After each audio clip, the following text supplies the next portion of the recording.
无他，这并非是李长寿动了什么仁慈之心。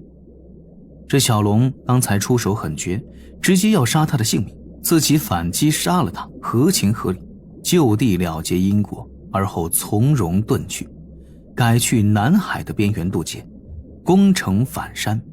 这是李长寿在被小龙偷袭的一瞬间就制定好的计划。但是青龙背后出现了一只闪烁的紫色三角鳞片，其上刻画着的符文秘法，李长寿在古籍上见过。杀了此龙，自己元神将会立刻被龙族秘法锁定，将会遭遇龙族无止境的追杀。按照龙族规矩，见到这种紫色鳞片闪光而收手，出手之人非但不会被追杀，还可得龙宫的谢礼。那古籍记载的消息就是龙宫自己放出来的，这相当于给自家重要幼龙多一条活路。上古至今几次被验证，并非虚假。这小龙是谁？必然身份尊贵，八成就是那些龙族高手在搜查的目标了。李长寿摇摇头，那6道纸人分身迅速回返，开始搜索各处自己可能留下的痕迹。但正当李长寿收拾好战场要走的时候，又看了眼下方已经不知何时化作人形，正呼呼大睡的东海龙宫二太子。啊，竟然是他！怎么会在此地呢？那些龙族高手从南到北在搜寻。再联想到上次这小龙故意输给自己，莫非我当日推断的没错，这个小二太子当妖大会时确实是想反向的羞辱龙族，结果却赢了我，败了算计。之后难不成又借口去拜圣人门庭，继续刺激龙族神经？最后这个家伙被送去了截教之地拜师，又逃到此地。这还真有可能是一部连续剧。如果敖乙是从南边逃来的，出现在了此地，看这个家伙的行动路线，明显是想去中神州或者东胜神州，甚至有可能他的目标就是逃去渡仙门。李长寿双眼一眯，如果真的被这个小东西摸到了渡仙门，渡仙门最有可能做出的反应是先稳住这个龙子，然后找龙宫问询此事，最后说不定会闹得事情颇大。罢了，渡仙门毕竟是我的师门，这小龙又有龙族秘法护持，无法直接杀掉，当真是个麻烦。这次亏大了，这么多迷药都用出去了，连龙血都没有收集到。李长寿又放出了几只纸人，拿出了提前给小师叔炼制的佳人媚原液。片刻后，一只竹筏在海面上轻轻飘着，满身酒气的敖乙躺在竹筏上，身上闪烁着微弱的紫光。敖乙的嘴角露出安详的微笑，手中握着贝壳做的酒壶，乘着海流飘向北方深海。被灌了20多瓶佳人媚原液的他，预计能睡个几十日。而敖乙浑身上下已经被彻彻底底的洗了数十遍，再没有半点自身之外的气息残留，甚至那一点点被敖乙吞进去无法被龙胃消化的纸片，也被李长寿用纸人给搞了出来。而龙宫的谢礼，李长寿可没有半点兴趣，早已经向着南方遁去。洪荒真的太可怕了。叮叮叮的声响中，敖乙坐在自己100尺长的豪华大床床边，双手不断地颤抖着，手中的温养茶不断地向外洒，喝到他嘴里的也就是少许。他在抖，颤抖，浑身上下都在轻颤。敖乙颤抖的原因并非是因为面前有龙母、龟仙人、龙族的几位师伯，心底对他们有什么恐惧害怕，也不是担心会遭到哪般责罚。他虽然刚刚破科只有11、12年，但自认还算是坚强。被送去南海金鳌岛找截教大仙人拜仙之前，自己受了3个月的冰柱铁刺的折磨，依然没有半点服软。现在的颤抖是自然而然发生的，是不受敖乙自己控制的。他感觉自己身体提不起半点力气，心底就像是有了一块阴影，这个阴影就是颤抖的根源。稍微的揭开阴影的一角，敖乙就能看到那张冷冰冰的人族老道士的面孔。人族怎么能这么奸诈？一想到那场短促的战斗，敖乙顿时抖得更厉害了。旁边的龙母连忙催促几位老龙检查一下二子的状况，但是几位老龙反复得出的结论也只能是饮酒过度。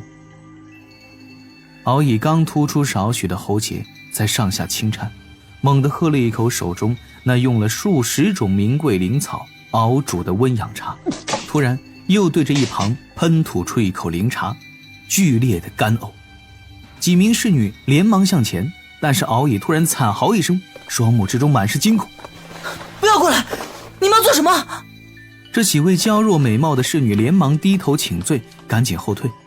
喘着粗气，敖乙捂着自己的额头，颤抖的嗓音渐渐放缓。让我自己静一下，都不要靠近我。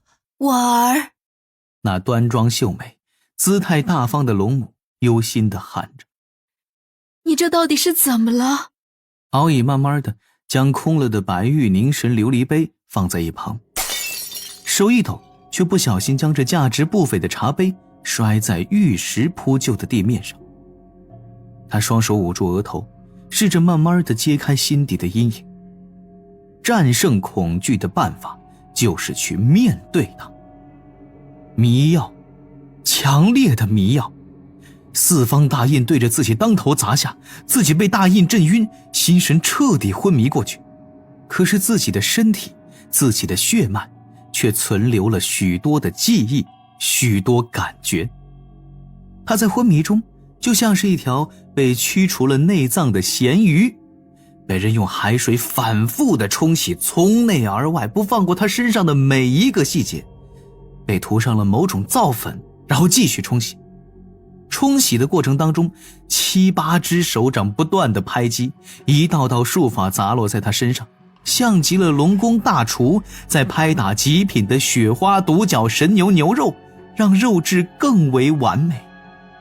昏迷之中，他一度感觉自己要被那个如同魔头一般的人族给吃掉了，还是那种不放过他身上每一块龙肉，生煎、切片、油炸、焖煮，会用尽各种方法处理它的肉质，将它这道龙肉大餐的味道发挥到极致。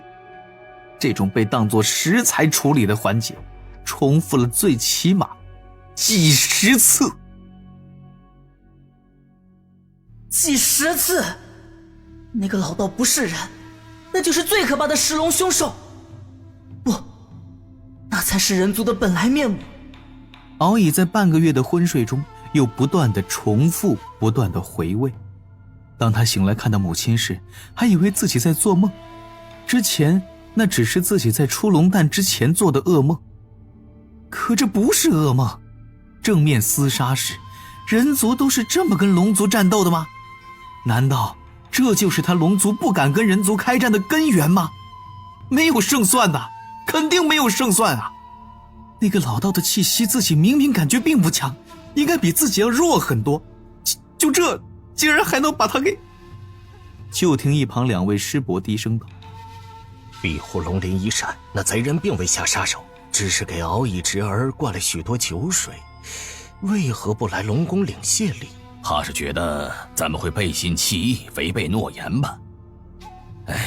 可按照规矩，咱们必须要感谢人家才是啊。什么？我龙宫还要去谢那个食龙凶人？敖乙颤颤巍巍地站起身，刚要说话，但话到嘴边，眼前仿佛浮现出了那群冷面老道将他这条小龙摁在海底，招来无边海水反复洗刷他的画面。龙族，我家的家人，还要对那个魔头感激涕零，要给对方谢礼，这些都在那个人族老道的算计下吗？随便一个人族炼气士跳出来，就能轻松收拾我这个龙王血脉的龙子吗？敖乙双腿一软，再次坐在床边，倒吸一口凉气。魔皇真的太可怕了。与此同时，南海一处临近南洲大陆的珊瑚岛上，李长寿化作的冷面老道正盘腿坐在一处凹下的礁石中，浑身气息在轻轻颤抖，一缕缕灵气从海面上汇聚而来，呼吸吐纳，自在如意，天地清明，浑然忘我。稍顷，李长寿的额头有青光闪烁，身周飘出了几朵九瓣莲花，围绕着他的身形缓缓旋转。青光初绽即裂，李长寿体内传出了一阵阵山呼海啸之声，与周遭海水冲刷此处小岛的声响渐渐相融。忽而一声霹雳响，李长寿浑身飘出了一缕缕青色光华，一朵朵九瓣莲花飘散开来，他的身周也是涌现出了一股淡淡的清香。方圆10里之内的海中鱼虾闻香而来，那些莲花也朝着一些颇具灵性的生灵而去。但是突然间，李长寿双眼睁开，满目青光，那些莲花花瓣轻轻破碎。海中的生灵也感觉到了强烈的危机，立刻转身向着远处闪躲。点化生灵在洪荒其实是善举，能够收到天道奖励的少量功德，但一旦自己无意间点化的生灵化妖去祸害人族，那自己也要承受部分业障，那点功德可能都不够扣的。突破了。李长寿呼了口气，内视自身，反复检查了一阵，就算用再挑剔的眼光来看，根基都挺扎实的。要面对我的成仙劫了吗？李长寿仰天看看天空，万里无云，天空蔚蓝。似乎还差了一些火候，跟我预想中冲到归道9就要面对天劫的情况略微有些不同。毕竟此前都是做的最坏的打算嘛。闭目凝神，李长寿继续打坐修行，身下用灵石摆出的聚灵小阵源源不断地散发着灵气，被他不漏半点尽数吸纳。在方圆10里内的各个方向，有几道纸人分身藏在海底，监察各处，顺便吸引可能会出现的偷袭者。这处礁石周遭没有太多布置，天劫降下，此地必然会被毁。他将布置都放在了稍远的区域，而且也并非是防护阵法，清一色的逃遁专用阵势，方便他搞完天劫之后迅速转移。这里已经是他找到的理想渡劫之地，方圆1000里都没有什么炼气士活动，偶尔有炼气士从空中路过，也大多是在几百里之外。这跟陆地上的凡人大城分布有关。打坐修行半个月，李长寿突然有了烦躁不安之感，身周出现了一股晦涩莫名的道郁。天劫将至，迈入归道9之后，还给了自己半个月的时间巩固境界，打稳最后一丝丝道基。天道老爷倒也是颇为宽容。李长寿化身游鱼，借水遁之力，在方圆100里之内巡查了2周，随后便飘回了那座礁石。来吧，我准备好了。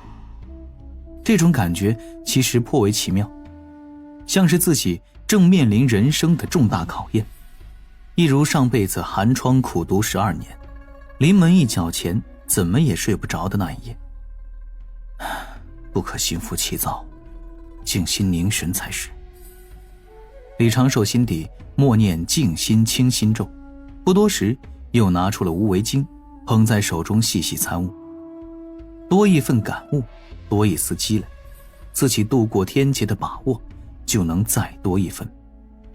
3日后，天劫将来的预感越发强烈，清心咒已经失效，也无法静心再感悟什么。